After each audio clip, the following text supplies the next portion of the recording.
샬롬. 사순절 기간 주님의 은혜 가운데 승리하며 잘 보내고 계신지요? 오늘 함께 은혜를 나눌 시편 83편은 아삽의 시입니다. 신앙인들이 인생을 살아가며 가장 풀기 어려운 난제는 하나님의 침묵입니다. 그래서 신앙인들은 이런 질문을 종종 합니다. 하나님, 제 고통을 왜 돌아보지 않으십니까?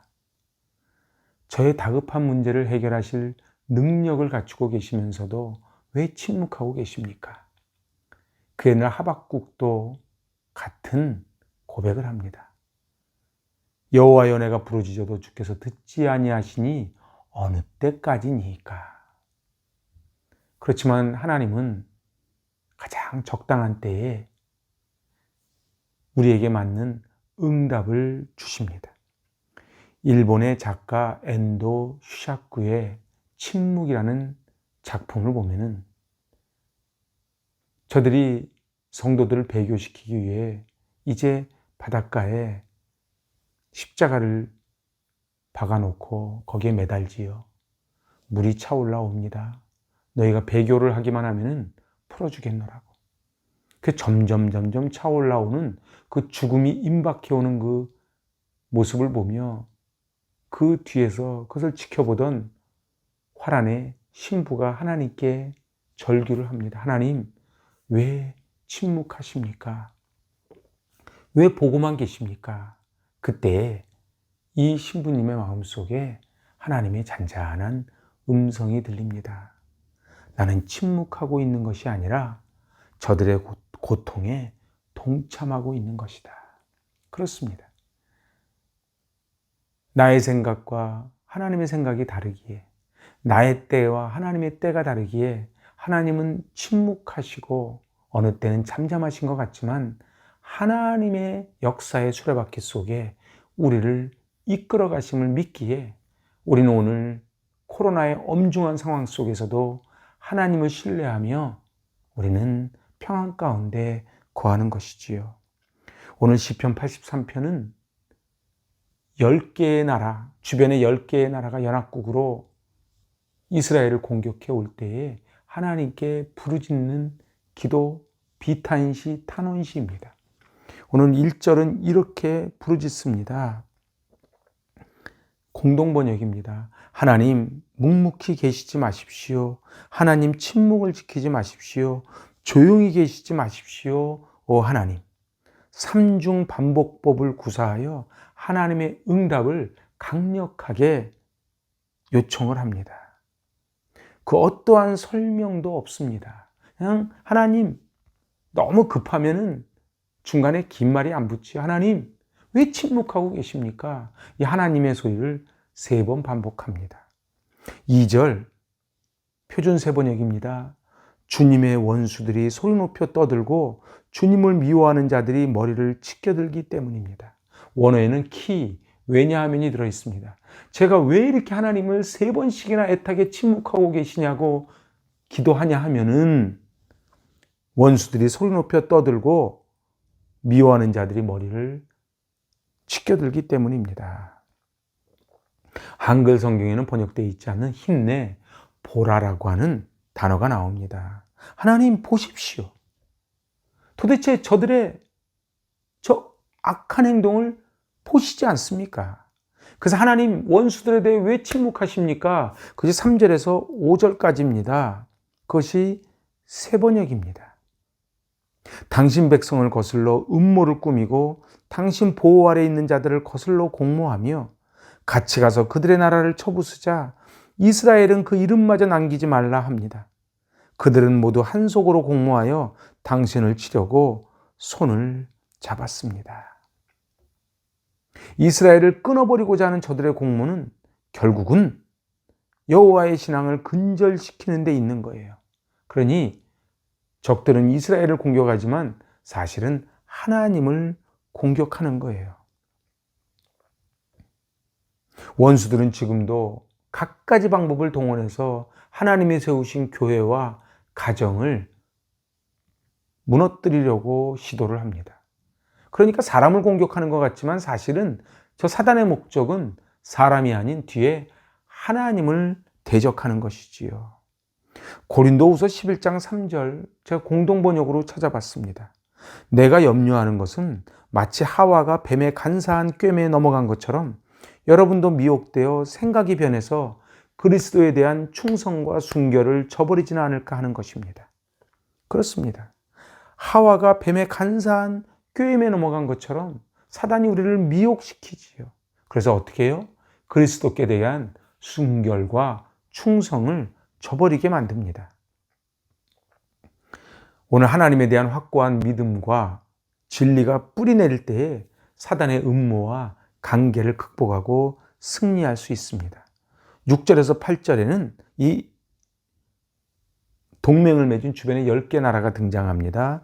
에돔, 이스마엘 사람들, 모압과 하갈 사람들, 그발, 암몬, 아말렉, 블레셋, 두로에 사는 사람들, 아시리아, 롯의 자손. 이 주변에 이 10개 나라가 동맹을 맺죠. 사단은요, 무너뜨릴 때는 자기들끼리 맨날 싸우다가도 갑자기 한 마음이 돼서 공격을 해 들어옵니다. 이제 9절에서 11절은 이제 이 10개 동맹국들을 징벌해 줄 것을 호소합니다. 그래서 이제 표준세번역 9절에서 11절입니다. 주님, 미디안에게 하신 것 같이 기송강에서 시스라와 야빈에게 하신 것 같이 그들에게도 그렇게 해 주십시오. 그들은 엔돌에서 멸망하여 밭에 거름이 되었습니다. 주님, 그들의 장수들을 오렙과 스엡과 같게 하여 주시고 모든 왕들을 세바와 살문나와 같게 해 주십시오. 과거 기드온 300용사가 13만 5천 명의 미디안 군대를 물리치고 또한 드보라와 바락이 이끄는 군대가 시스라의 군대를 대패시킨 그 기적을 베풀어 달라고 기도하는 것입니다. 야빈은 밭에 거름이 되었나이다. 바로 야빈이 멸절된 장소가 어디입니까? 바로 그곳이 엔돌입니다. 그래서 10절에 엔돌에서 멸망하여 밭에 거름이 되었습니다. 그때를 떠올리는 것이지요. 11절에 나와 있는 오렙과 스엡, 살문나는 모두 기드온과의 전쟁에서 비참한 최후를 맞이한 저들의 이름이 오렙, 스엡, 살문나입니다. 하나님, 과거 드보라 때에 그러했듯이 그리고 기드온 300용사 때에 그러했듯이 하나님 저들을 걸음덩이가 되게 해주시고 저들을 멸절시켜달라고 기도합니다. 저들이 어떤 자들입니까? 바로 저들이 12절, 13절입니다. 그들은 하나님의 목장을 우리의 소유로 만들자 하고 말하던 자들입니다. 나의 하나님, 그들을 바람에 굴러가는 엉겅퀴와 쭉정이와 같게 해주십시오. 가정과 교회는 하나님의 목장입니다. 그래서 교회와 가정은 하나님의 소유이기에 아무도 넘볼 수가 없지요. 하나님은 당신의 소유를 결코 잃는 적이 없습니다. 하지만 악인들의 모습은 어떻습니까? 시편 1편에 이렇게 기록을 합니다. 악인들은 그렇지 아니하며 오직 바람에 나는 겨와 같도다. 오늘 이 13절에 나와 있는 엉겅퀴와 쭉정이와 같게 해달라고 하는 이 고백과 시편 1편이 같은 모습입니다. 그래서 시편 1편 5절은 악인들은 심판을 견디지 못하며 의인들의 모임에 들지 못하리로다. 지금 당장은 저 잡초들이 막 자라나는 것 같지만 하나님의 때가 되면은 하나님께서 바람에 나는 겨처럼 날려버리실 거라는 것입니다. 이제 엉겅퀴와 쭉정이와 같게 해달라는 기도를 구체적으로 드리는 기도가 14절에서 17절까지 표준세번역입니다. 살림을 태우는 불길처럼 산들을 삼키는 불꽃처럼 주님의 회오리 바람으로 그들을 쫓아내어 주십시오. 주님의 폭풍으로 그들이 두려움에 떨게 해 주십시오. 주님, 그들이 주님을 간절히 찾도록 그들의 얼굴에 수치를 씌워 주십시오. 그들이 부끄러움을 당하고 영영 공포에 질려서 수치를 쓰고 멸망하게 해 주십시오. 아멘. 저들이 힘을 모아 이스라엘을 치러 올 때는 하늘을 찌를 것과 같은 기세로 달려왔지만 하나님의 심판 아래 패주하는 저들의 모습이 너무도 처참하고 부끄러운 모습입니다. 그래서 하나님, 여호와를 대적하는 자들, 우리를 대적하는 것이 과연 하나님을 대적하는 것인데, 그 여호와를 대적하는 자들은 영원히 공포에 떨고 수치를 당하며 멸망하게 해달라고 기도합니다.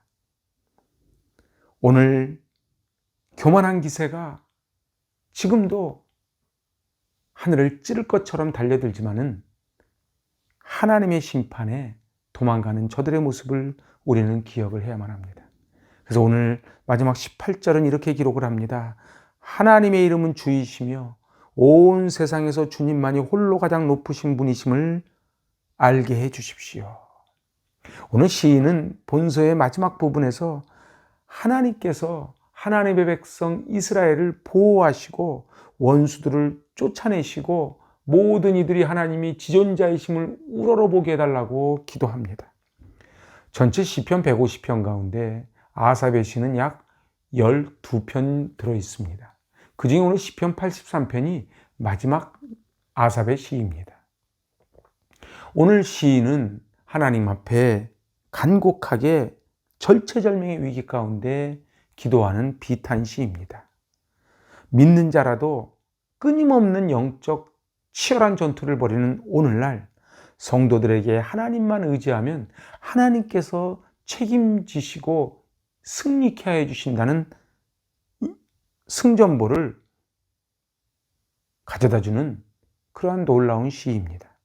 사단이 10개 연합국이 몰려올지라도 하나님의 권능과 위엄 앞에 무릎 꿇고 하나님을 인정하게 된 날이 반드시 온다는 것입니다.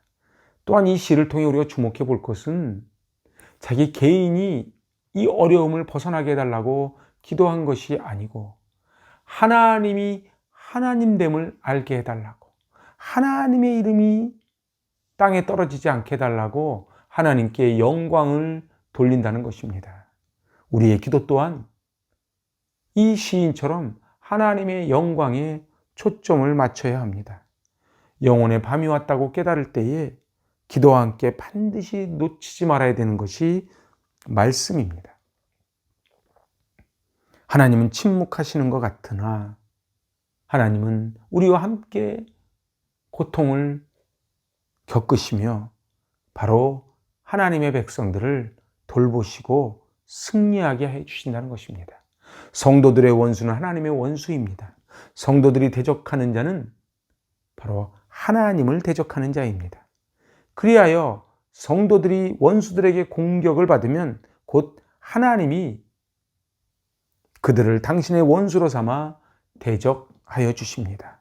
그러기에 우리는 두려워할 필요가 없습니다. 이 전쟁은 내가 하는 것이 아닌 하나님이 하신다는 것입니다. 하나님을 의뢰하고 하나님의 도우심을 구하면 하나님이 친히 우리와 싸워주실 것입니다. 다윗이 골리앗을 물리친 것은 다윗의 힘이 아닌 바로 다윗과 함께 하셨던 만군의 여호와, 그분이 승전보를 울리게 하셨다는 것이지요. 그래서 다윗은 고백합니다. 다 하나님이 하셨습니다. 이 어려운 때에 얼마나 삶의 자리에 치열한 영적 전쟁과 삶의 전쟁을 치르며 살아가십니까? 그러나 아무것도 염려하지 말라 했으니 염려하지 말게, 아무것도 두려워하지 말라 했으니 두려워하지 않고 하나님 앞에 기도하며 이미 이겼으니 선불감사하며 승리하시는 저 여러분 되시길 바랍니다. 아멘. 기도하십니다. 하나님 아버지, 왜 나만 겪는 고난이냐고 너무도 아픔과 어찌할 바를 알지 못하여 주저앉아 있을 때에 하나님께서 싸워주시고 우리를 승리로 이끌어 주실 줄로 믿습니다. 하나님, 이 코로나 엄중한 상황 가운데 침묵하고 계신 하나님 앞에 저희들 선불감사하게 하시고 선불 승리하게 하여 주시옵소서. 예수님의 이름으로 감사하며 기도하옵나이다. 아멘. 샬롬. 주님 손 꼭 붙잡고 승리하시는 사순절 되시길 바랍니다. 아멘.